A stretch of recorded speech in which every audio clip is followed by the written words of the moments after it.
ఏపీలో కూటమి ప్రభుత్వం అధికారంలోకి వచ్చాక విపక్ష వైసీపీకి అధికార పార్టీలైన టీడీపీ, జనసేన, బీజేపీలకు మధ్య సాగుతున్న పోరు నిత్యం చూస్తూనే ఉన్నాం.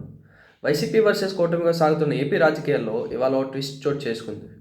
పార్లమెంట్ సాక్షిగా ఓ వైసీపీ ఎంపీ, మాజీ ఫ్లోర్ లీడర్ కూడా అయిన పివి మిథున్ రెడ్డి టీడీపీ ఎంపీలతో కలిసి ఓ కీలక అంశంపై పోరాడేందుకు సిద్ధమని పార్లమెంట్లోనే తేల్చి చెప్పేశాడు. ఇవాళ లోక్సభలో రాష్ట్రపతి ప్రసంగంపై ధన్యవాదాల తీర్మానంపై చర్చ జరుగుతోంది. ఇందులో భాగంగా వైఎస్ఆర్సీపీ తరపున చర్చలో మాట్లాడిన ఎంపీ మిథున్ రెడ్డి పోలవరం ప్రాజెక్టు ఎత్తు తగ్గించవద్దంటూ కేంద్రాన్ని వేడుకున్నారు. ఒరిజినల్గా పోలవరం ప్రాజెక్టు సామర్థ్యం 194 టీఎంసీలు అని, 7.5 లక్షల ఎకరాలకు నీరు అందేలా దీన్ని డిజైన్ చేశారని గుర్తు చేశారు. ఇరిగేషన్తో పాటు తాగునీటి కోసం ఉపయోగించాలనేదే దీని ఉద్దేశం అన్నారు.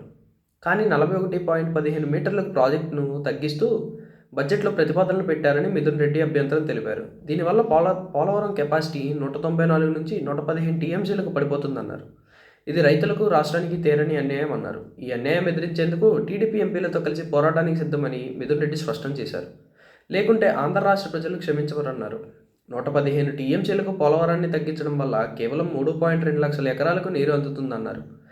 ఇప్పటికే ఏపీకి ప్రత్యేక హోదా ఇవ్వలేదని, ఇప్పుడు పోలవరం కెపాసిటీని తగ్గించారని మిథున్ రెడ్డి కేంద్రంపై విరుచుకుపడ్డారు. విభజన చట్టం మేరకు ఒరిజినల్గా ఉన్న పోలవరం సామర్థ్యాన్ని కొనసాగించాలని కోరారు. కెపాసిటీ తగ్గించిన తర్వాత బనకచెర్లకు నీరు ఎలా అందుతుందని ప్రశ్నించారు.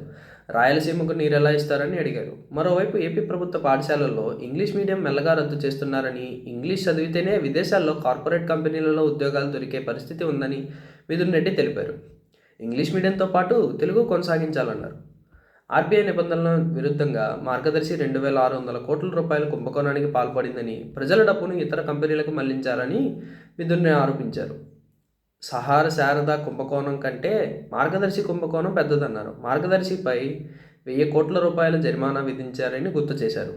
మార్గదర్శి కుంభకోణంపై దర్యాప్తు జరపాలని కోరారు. డిపాజిటర్లు డబ్బు తిరిగి చెల్లించకుండా వాటిని రెన్యువల్ చేస్తున్నారని, ఈ అంశంపై ప్రధాని జోక్యం చేసుకొని చర్యలు తీసుకోవాలన్నారు.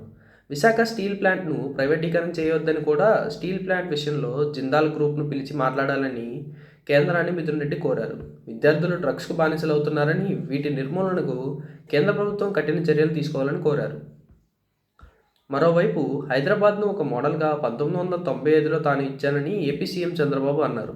ప్రస్తుతం హైదరాబాద్ తెలంగాణలోనే అత్యధిక రెవెన్యూ సాధిస్తుందని తెలిపారు. హైదరాబాద్ సిటీ నివసించేందుకు ఎంతో అనువైన స్థలమని, గ్రీనరీ, రోడ్లు, ఇన్ఫ్రాస్ట్రక్చర్ ఇలా ఎన్నో ఇక్కడ ఉన్నాయని చెప్పారు. హైదరాబాద్కు కేవలం 9 నెలల్లోనే కృష్ణా వాటర్ను తెచ్చామని చెప్పారు. ఎన్డీఏ తరపున ప్రచారంలో పాల్గొనేందుకు ఢిల్లీకి వచ్చిన ఆయన సోమవారం తన నివాసంలో మీడియాతో మాట్లాడారు. లిక్కర్ కుంభకోణం అతిపెద్ద స్కామ్ అని ఆరోపించారు. ఢిల్లీ ప్రభుత్వం తీసుకొచ్చిన మద్యం పాలసీ అనేది ఫెయిల్యూర్ అని విమర్శించారు. ఢిల్లీలో ఉన్న యమునా నది సమస్యను 10 ఏళ్లుగా ప్రభుత్వం పరిష్కరించలేకపోయిందని ఫైర్ అయ్యారు.